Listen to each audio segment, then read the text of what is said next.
રાજ્યમાં અત્યાર સુધીમાં ચાંદીપુરમના 14 કેસ નોંધાયા છે। સાબરકાંઠામાં 4 કેસ છે, 2ના મોત થયા છે। અરવલ્લીમાં 3 કેસ નોંધાયા છે, તમામના મોત થયા છે।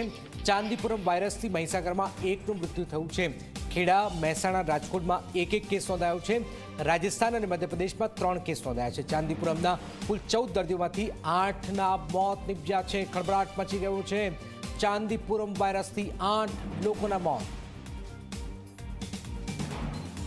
સાબરકાંઠામાં 4, જેમાંથી મરણની સંખ્યા 2 છે।